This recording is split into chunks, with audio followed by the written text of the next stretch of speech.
Hello my dear students, इस lecture में मैं आपको सिर्फ कॉस्ट अकाउंटिंग स्टैंडर्ड आपने कैसे याद करने हैं उसके बारे में बताऊंगी। मींस एक निमोनिक्स बताऊंगी। ठीक है, हो सकता है आप कुछ और मेथड भी निकाल सकते हो, बट यहाँ पर हो आपने इतने सारे स्टैंडर्ड्स मींस जो 24 स्टैंडर्ड्स है ना, उनको याद कैसे करना है ना, उसके बारे में बताने लगी हूँ। बट पहले बताऊंगी कॉस्ट अकाउंटिंग स्टैंडर्ड्स होते क्या हैं। मुझे बताओ अकाउंटिंग स्टैंडर्ड्स क्या होते हैं। आपने अकाउंटिंग स्टैंडर्ड 2 किया होगा इन्वेंट्री वैल्यूएशन में के लिए, तो वहां क्या लिखा हुआ है कि आपका कॉस्ट और जो रियलाइजेशन वैल्यू होती है आपके स्टॉक की, विच एवर इज लोअर, आप उस पर रिकॉर्ड करोगे। अल्टीमेटली वो आपको क्या बताता है, ऐसे बहुत सारे अकाउंटिंग स्टैंडर्ड है। कुछ अकाउंटिंग स्टैंडर्ड्स आपको ये बताते हैं कि आपने किसको रेवेन्यू मानना है और रेवेन्यू किस पीरियड में मानना है। एक्सपेंडिचर, अगर डेफर्ड आपका एक्सपेंडिचर है तो आप उसको कैसे रिकॉर्ड करोगे। तो ऐसे बहुत सारे आपको स्टैंडर्ड्स दिए हुए हैं जो कि एक यूजर को गाइड करते हैं कि उसने जो भी एक्सपेंडिचर हो रहा है उसको कैसे रिकॉर्ड करना है और किस पीरियड में रिकॉर्ड करना है। ऐसे ही हमारे यहाँ पर कॉस्ट अकाउंटिंग में कॉस्ट अकाउंटिंग स्टैंडर्ड्स होते हैं, सो दैट कि जो भी कॉस्ट रिपोर्ट्स जनरेट हो रही हैं वो यूनिफॉर्म हो, ट्रांसपेरेंट हो और उनमें एक कंसिस्टेंसी आ सके। देखो, अगर जो कॉस्ट रिपोर्ट्स बनती हैं, अगर वो अपने आप कोई भी ऑर्गेनाइजेशन या बिजनेस हाउस अपना कोई भी मेथड लगा लेगा, ओके हम इस प्रोडक्ट में जो है वो मटेरियल कॉस्ट जो है वो उसको डायरेक्ट मानेंगे, बट लेबर को हम इनडायरेक्ट मान के ओवरहेड्स में करेंगे, कुछ फिक्स्ड मानेंगे, कुछ इतना मानेंगे। एक नोशनल कॉस्ट है, नोशनल कॉस्ट को हम चार्ज करेंगे। नोशनल कॉस्ट क्या होती है? जो एक्चुअल में आउट ऑफ पॉकेट नहीं होती। हम मानते हैं कि हमारी इतना जो है, अगर हमारा ये बिल्डिंग अपना ना होता, ठीक है, इतना रेंट देना पड़ता, उसको भी वो कॉस्ट मान के वहां पर रख देते हैं और अपनी प्रॉफिटेबिलिटी को क्या करते, वो इंक्रीज डिक्रीज करते। ठीक है, आपको पता है बहुत सारी ऐसी ऑर्गेनाइजेशन होती हैं जो कि गवर्नमेंट की तरफ से रेगुलेट किया होता है, जैसे आप इलेक्ट्रिसिटी वगैरह है, ठीक है, प्राइवेटाइजेशन है बट फिर भी वो रेगुलेट करती है गवर्नमेंट। और गवर्नमेंट जो है उनकी कॉस्ट रिपोर्ट्स जो है चेक करती है कि आप इससे ज्यादा प्रॉफिटेबिलिटी अर्न नहीं कर सकते। अब वो ज्यादा प्रॉफिटेबिलिटी अर्न करने के लिए अपनी जो कॉस्ट रिपोर्ट्स हैं उनको मैनिपुलेट कर सकते हैं। अगर उनको खुला बता दे अपने आप कॉस्ट रिकॉर्ड कर लो क्या को, वो तो कुछ भी कॉस्ट मान के आपको बता देंगे। इसलिए कॉस्ट अकाउंटिंग स्टैंडर्ड्स होते हैं जो कि गाइड करते हैं यूजर को कि किस कॉस्ट को किस पीरियड में और किस हेड के अंडर आपने क्लासिफाई करना है, सो दैट के जो एक ट्रांसपेरेंट और कंसिस्टेंसी और आपका यूनिफॉर्म वे में आपकी कॉस्ट रिपोर्ट्स जो है वो जनरेट हो पाए, उसके लिए होते हैं कॉस्ट अकाउंटिंग स्टैंडर्ड। अब कॉस्ट अकाउंटिंग स्टैंडर्ड्स बनाने के लिए जो आपका इंस्टीट्यूशन है उसने एक बोर्ड जो है वो कॉन्स्टिट्यूट किया है और उस बोर्ड का नाम क्या है? कॉस्ट अकाउंटिंग स्टैंडर्ड बोर्ड, जिसको कैस्प भी बोलते हैं। तो एक बार पढ़ लें क्या लिखा हुआ है। The Institute of Cost Accountant of India recognize the need for structured approach to management of cost in manufacture और एक structured approach होनी चाहिए। आप मुझे बताओ, अगर फाइनेंशियल अकाउंटिंग में अकाउंटिंग स्टैंडर्ड्स ना होते तो आप अपने प्रॉफिट को कैसे भी मैनिपुलेट कर सकते थे, राइट? किसी जो भी एक्सपेंडिचर है, किसी ईयर में ज्यादा सेल हुई तो सारे नेक्स्ट ईयर के भी एक्सपेंडिचर जो है, जितना कैपिटलाइजेशन ना करके उसको एक्सपेंडिचर मान के आप रिपोर्ट कर देते। आपके स्टैंडर्ड्स है ना, इसलिए आगे रिपोर्टिंग जो है ना वो ट्रांसपेरेंट है, यूनिफॉर्म है, एक कंसिस्टेंट वे में है, क्योंकि आपको अकाउंटिंग प्रिंसिपल्स फॉलो करने पड़ते हैं। यहां पर भी आपकी रिपोर्ट जो है वो कंसिस्टेंट यूनिफॉर्म वे में हो, इसके लिए आपको कॉस्ट अकाउंटिंग प्रिंसिपल और स्टैंडर्ड्स को फॉलो करना पड़ेगा। तो उसी के बारे में बताया कि एक स्ट्रक्चर अप्रोच के लिए एंड टू प्रोवाइड गाइडेंस किसको? User organisation, government bodies, regulator, research agency, academic institution to achieve, क्या अचीव करने के लिए? Uniformity and consistency in classification, measurement, कैसे कॉस्ट को किस हेड में क्लासिफाई करना है, कैसे मेजर करना है, राइट? प्रिंसिपल्स ऑफ मेजरमेंट कि कौन सी कॉस्ट को रिकॉर्ड करोगे, कौन सी को नहीं करोगे। Assignment of cost to product और कैसे असाइन करनी है कॉस्ट प्रोडक्ट और सर्विस के लिए, उसके लिए जो आपका इंस्टीट्यूट है उसने एक बॉडी कॉन्स्टिट्यूट की है जिसको क्या बोलते हैं? Cost accounting standard board. इसका ऑब्जेक्टिव क्या है? कैस्प का ऑब्जेक्टिव क्या है? वो फॉर्मुलेट करेगी क्या? Cost accounting standard. सिर्फ यही ऑब्जेक्टिव नहीं है, ठीक है, टाइम टू टाइम वो गाइडेंस भी देती है यूजर्स को और ये भी बताती है इंडस्ट्री को, ये भी ट्रेन करती है कि कैसे इनको अप्लाई करना है। टिल डेट अगर हम देखें तो बोर्ड ने 24 कॉस्ट अकाउंटिंग स्टैंडर्ड्स इशू किए हैं। Generally accepted cost accounting principle जो है वो 11 है और गाइडेंस नोट जो है वो 29 है। आपको क्वेश्चन किस पे पूछा जा सकता है, या तो इस पैराग्राफ से ही कुछ क्वेश्चन पूछेगा तो इसको ध्यान से पढ़ लेना, या वो पूछ सकता है कि बताइए क्लासिफिकेशन ऑफ कॉस्ट किस कॉस्ट अकाउंटिंग स्टैंडर्ड्स के अंडर आता है। तो सिर्फ आपको स्टैंडर्ड्स याद करने, इसके अंदर क्या होता है वो याद नहीं करना। मैं आपको बता देती हूँ, अगर आपको थोड़ा सा ज्यादा जानना है ना कि मैम हमें तो ये जानना है इनके अंदर लिखा क्या है, अगर ये जानना है तो मेरे चैनल पर CA अमरजीत कौर चैनल, ठीक है, वहां पर कॉस्ट अकाउंटिंग का एक प्लेलिस्ट होगा, उसमें मैंने ये सारा कुछ एक ही लेक्चर में बता रखा है कि हर एक स्टैंडर्ड्स में क्या होता है, उसके बारे में मैंने डिटेल में बता रखा है, तो वहां से पढ़ सकते हो। वैसे आपको जरूरत नहीं है, आप सिर्फ फोकस करो कि इन स्टैंडर्ड्स को याद कैसे करना है। जैसे जब हमारा सेकंड लेक्चर हुआ था, जब मैंने आपको क्लासिफिकेशन ऑफ कॉस्ट बताया था कि classification basis on the nature, on the function, on the traceability, जो वो कहां पर लिखा हुआ है, क्या ऊपर से हमें पता चला कि ऐसी क्लासिफिकेशन करनी है, ये लिखा हुआ है कॉस्ट अकाउंटिंग स्टैंडर्ड 1 में, राइट, उसमें लिखा हुआ है। और कैपेसिटी डिटर्मिनेशन, कैपेसिटी डिटर्मिनेशन मतलब क्या होता है कि किसी ऑर्गेनाइजेशन का इंस्टॉल्ड कैपेसिटी कितना है, उसका नॉर्मल कैपेसिटी कितना है, ठीक है, उसका जो प्रैक्टिकल कैपेसिटी है वो कितना, ये कैसे डिटर्मिन किया जाएगा उसके बारे में बताया जाता है कहां पर, कैपेसिटी डिटर्मिनेशन स्टैंडर्ड्स में। अब इसको याद कैसे करना है वो मैं आपको बताने लगी हूं। यहां पर आइए, आपके साथ नोट्स शेयर करूंगी, आपकी ड्राइव पर ही अपलोड करवा दूंगी बच्चे में। कॉस्ट अकाउंटिंग स्टैंडर्ड, ये इसमें मैंने वैसे तो ये बताया हुआ है कि classification cost accounting standard 1 classification of cost के बारे में बताता है कि कौन सा कॉस्ट जो है डायरेक्ट होता है, कौन सा कॉस्ट इनडायरेक्ट मानना है। इसने कॉस्ट को ग्रुप किया है by the basis of nature, function, behaviour और ट्रेसेबिलिटी। रियल एग्जांपल क्या है कि separating direct material, direct labour, factory overheads in a toy factory. मान लो टॉय फैक्ट्री जो है वो absorption cost accounting system use करती है। अब अब्जॉर्प्शन पता है ना, करवाया था, जब मार्जिनल कॉस्ट अकाउंटिंग सिस्टम को यूज करती है तो फिर उसको पता होना चाहिए ना वेरिएबल कौन सा है, फिक्स्ड कौन सा है, राइट। तो ये वेरिएबल कौन सा होगा, फिक्स्ड कौन सा होगा, किसको वेरिएबल मानते हैं, किसको फिक्स्ड मानते हैं, ये कहाँ लिखा हुआ है, ये आपके कॉस्ट अकाउंटिंग स्टैंडर्ड 1 में लिखा हुआ है। कहाँ लिखा हुआ है, कॉस्ट अकाउंटिंग स्टैंडर्ड 1 में। अब ये मैंने बता रखा है कि इसके में क्या क्या होगा, इसका पर्पस क्या है, कहां पर यूज होता है, वो भी मैंने लिखा हुआ है।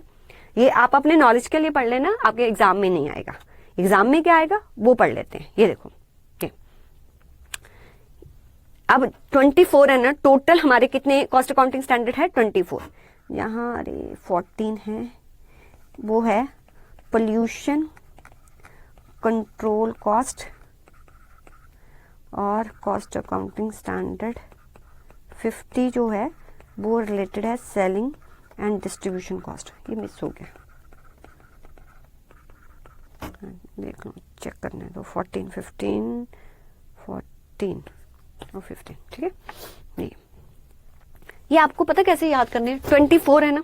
अब ध्यान से देखो इधर, 24 कॉस्ट अकाउंटिंग स्टैंडर्ड्स हैं। याद कैसे करने, पहले 4 स्टैंडर्ड्स जो है ना वो बेसिक स्टैंडर्ड्स हैं, सिर्फ जो कॉस्ट का एक बेसिक टाइप बताते हैं कि कॉस्ट जो क्लासिफिकेशन कैसे करना है, कैपेसिटी कैसे डिटरमिन करनी है, प्रोडक्शन ओवरहेड्स क्या होते हैं, ठीक है। जो कॉस्ट अकाउंटिंग स्टैंडर्ड है ये बताता है आपका कॉस्ट ऑफ प्रोडक्शन। ये production overhead is different thing, cost of production is different thing.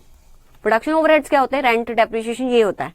और कॉस्ट ऑफ प्रोडक्शन क्या होता है, प्राइम कॉस्ट में ऐड क्या कर देते हो, बोलो बोलो बोलो, यस, फैक्ट्री ओवरहेड, सारे के सारे आप प्रोडक्शन ओवरहेड्स अगर ऐड कर दो तो कॉस्ट ऑफ प्रोडक्शन निकल के आता है। एडमिन ओवरहेड्स भी ऐड करते हैं अगर वो रिलेटेड टू प्रोडक्शन होते हैं तो कॉस्ट ऑफ प्रोडक्शन है, ये उसके बारे में बताना है। कॉस्ट ऑफ प्रोडक्शन बताएगा और आपको बताएगा सर्विसेज के बारे में बताएगा, ठीक है। इतना याद कर लो, कॉस्ट ऑफ प्रोडक्शन और सर्विसेज। ये चेंज हुआ है जीएसटी के आने के बाद, ठीक है। कॉस्ट ऑफ प्रोडक्शन और सर्विसेज के बारे में बताता है ये 4 जो है बेसिक स्टैंडर्ड्स हैं जो इन चारों के बारे में बताते हैं। अब इनको याद कैसे रखना है, ठीक है। मैंने इसको नाम दिया है सीसी, पहले 2 को सीसी और आगे वाले 2 को पीसी, सीसीपीसी। बार बार करोगे तो याद हो जाएगा। अब ये ना आपको डायग्राम आपके दिमाग में रहनी चाहिए, बार बार देखोगे ना डायग्राम ध्यान में रहेगी। पहला है 4 कॉस्ट अकाउंटिंग स्टैंडर्ड, ठीक है, जिसका निमोनिक क्या है, सीसीपीसी। सीसीपीसी, सी का मतलब क्लासिफिकेशन ऑफ कॉस्ट, नेक्स्ट सी का मतलब CCPC, नेक्स्ट सी का मतलब कैपेसिटी को डिटरमिन करता है, ठीक है। कॉस्ट को क्लासिफाई कर लिया, फिर कितनी कैपेसिटी होगी वो डिटरमिन करना पड़ेगा। PV का मतलब प्रोडक्शन, फिर उसके बाद प्रोडक्शन ही आएगा ना, फिर उसके बाद प्रोडक्शन, फिर प्रोडक्शन के नीचे क्या होता है, कॉस्ट ऑफ प्रोडक्शन निकालते हैं। तो 4 क्या हो गया, कॉस्ट ऑफ प्रोडक्शन, ठीक है। पहले क्लासिफिकेशन ऑफ कॉस्ट करते हैं, कैपेसिटी को डिटरमिन किया, फिर प्रोडक्शन ओवरहेड्स, फिर कॉस्ट ऑफ प्रोडक्शन, CCPC। कैस 1 बोलो, क्लासिफिकेशन ऑफ कॉस्ट। नेक्स्ट भी सी है, कैस 2 कैपेसिटी डिटर्मिनेशन, कैस 3 फिर production overhead, case 4 cost of production या services. Very good, very good. अरे आपको तो वो आएगा, MCQ आएगा, लिखा ही होगा ना, याद आ जाएगा, कोई बात नहीं। अच्छा, इसके बाद 5 to 15 सारे जितने कॉस्ट एलिमेंट होते हैं ना, चाहे वो यूटिलिटी से रिलेटेड हो, चाहे वो सेलिंग का हो, चाहे वो पोल्यूशन कॉस्ट हो, मींस जो कॉस्ट एलिमेंट्स है उनके बारे में बताता है कि उनकी कॉस्ट को कैसे डिटरमिन करना है। तो सभी एलिमेंट्स में मींस 5 से लेके 15, पहले 4 बेसिक होते हैं, 5 से 15 सारे के सारे जो है वो कॉस्ट एलिमेंट्स के साथ रिलेटेड होता है। अब इसको कैसे याद रखना है, इसके लिए मैंने लिखा है कि तेरी मेरी अर्निंग TME, ठीक है। यूपी में मिलता है हमें DA, UPDA। फिर मैंने कैसे पता किया था, फिर किया था रॉयल सर्विंग करेंगे और पॉस सर्विंग करेंगे, कुछ भी मान लो, ऐसे ऐसे याद किया था, बार बार करोगे। अरे पहले क्या है, CCPC, ठीक है।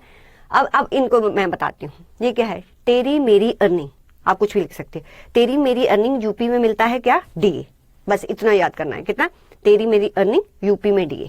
ये 4 को छोड़ के 5th से स्टार्ट होगा, तेरी, ठीक है, ये हो गया ट्रांसपोर्ट कॉस्ट, मेरी ये हो गया मटेरियल कॉस्ट, E, ठीक है, ये हो गया आपका एम्प्लॉय कॉस्ट। यहाँ पर ट्रांसपोर्ट, मटेरियल, अर्निंग, ठीक है। कि कहां से स्टार्ट हुआ, 5th, 6th, 7th, ठीक है। 7th तक स्टैंडर्ड याद हो गए, तेरी मेरी अर्निंग, CCPC, तेरी मेरी अर्निंग, ठीक है।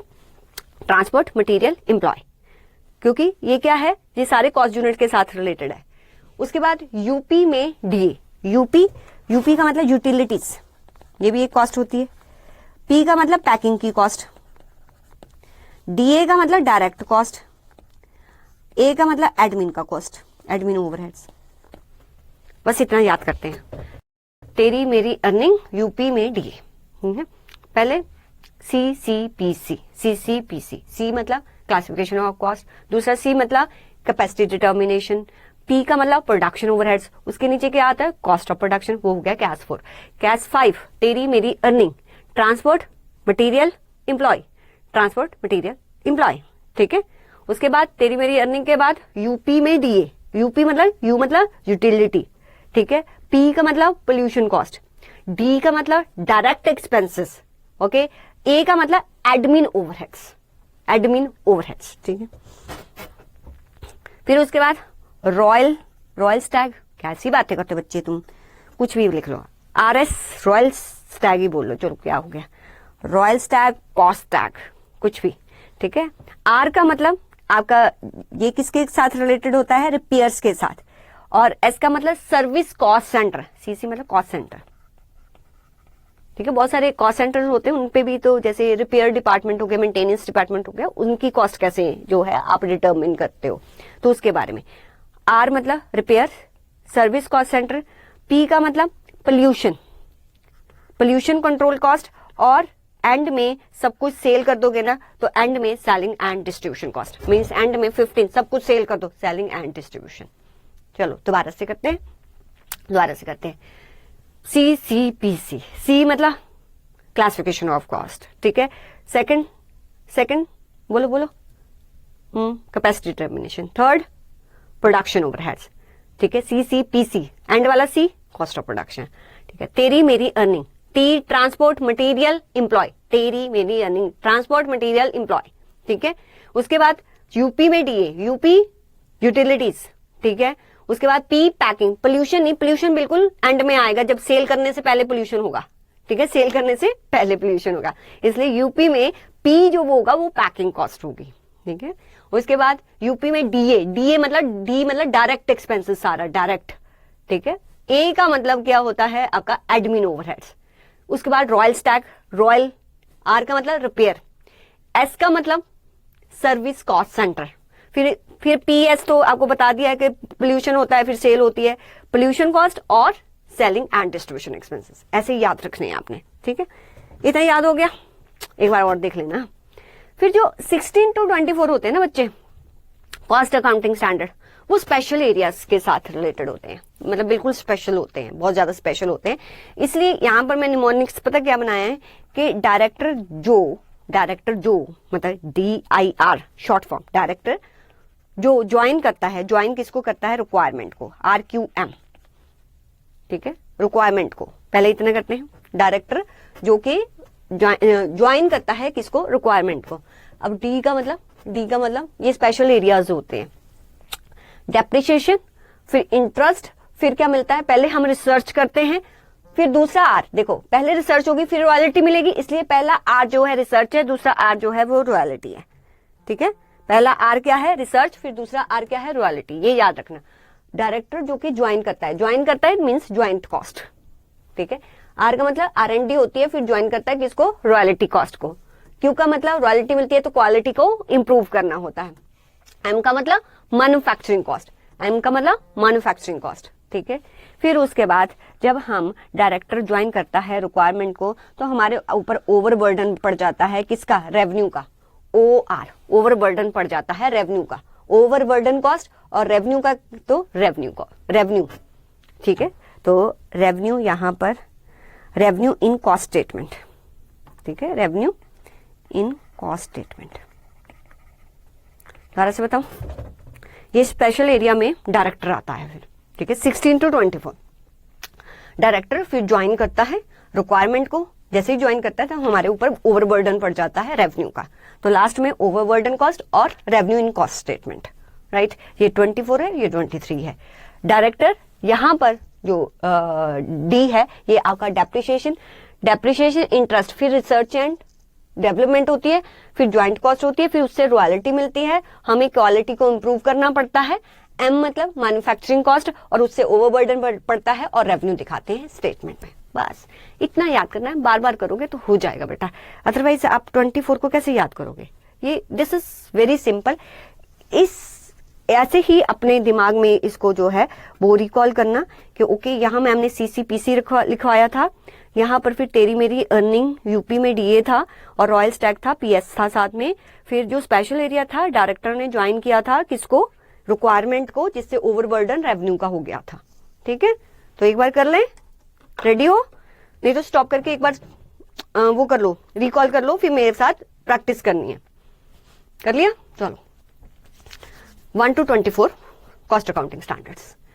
फर्स्ट स्टैंडर्ड CCPC, ठीक है, first standard classification of cost, दूसरा कैपेसिटी डिटर्मिनेशन, थर्ड फिर प्रोडक्शन ओवरहेड्स होता है, उसके बाद कॉस्ट ऑफ प्रोडक्शन होता है, 4 स्टैंडर्ड्स फिनिश।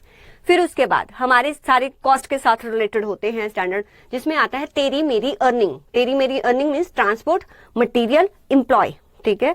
कहा, यूपी में DA, यू का मतलब यूटिलिटीज, P का मतलब पैकिंग, ठीक है, क्योंकि पोल्यूशन बिल्कुल एंड में है इसलिए यहां पर पैकिंग है, ठीक है। फिर यूपी में DA मतलब डायरेक्ट एक्सपेंसेस, और A का मतलब एडमिनिस्ट्रेशन ओवरहेड्स। उसके बाद क्या होता है, रॉयल स्टैग, फिर PS। रॉयल स्टैग मतलब रॉयल मतलब वैसे रॉयल है बट करता रिपेयर है, वो रॉयल क्या करता है, रिपेयर करता है, ठीक है। रिपेयर किसकी, सर्विस कॉस्ट सेंटर की। रिपेयर कहाँ होती है, सर्विस कॉस्ट सेंटर की, इसलिए RS रिपेयर होती है सर्विस कॉस्ट सेंटर की। PS क्योंकि पोल्यूशन होता है, फिर रिपेयर होती है, पोल्यूशन होता है, फिर हम सेलिंग एंड डिस्ट्रीब्यूशन एक्सपेंसेस करते हैं, हो गया RS PS।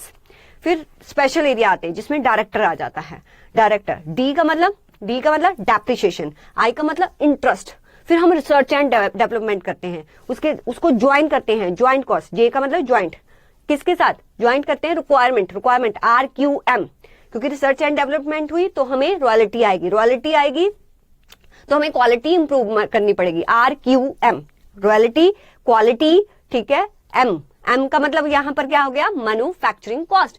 जैसे ही मैन्युफैक्चरिंग कॉस्ट बढ़ी आप पर ओवरबर्डन आया और आपने रेवेन्यू इन कॉस्ट स्टेटमेंट दिखाया। बस this is all about your cost accounting standard. मैंने ट्राई किया है कि आपको याद हो जाए, तो इसको ऐसे ही याद कर लो, ठीक है। फिर आपको कोई भी कॉस्ट अकाउंटिंग स्टैंडर्ड होगा तो आपके मार्क्स पक्के हो जाएंगे। चलिए, अब आपको यहाँ पर बहुत सारे एमसीक्यूज भी करवाऊंगी और इवन बहुत सारे एमसीक्यूज हम जो है वो यूट्यूब चैनल पर भी करेंगे, जब आपका पूरे का पूरा अच्छी तरह से प्रैक्टिस हो जाए।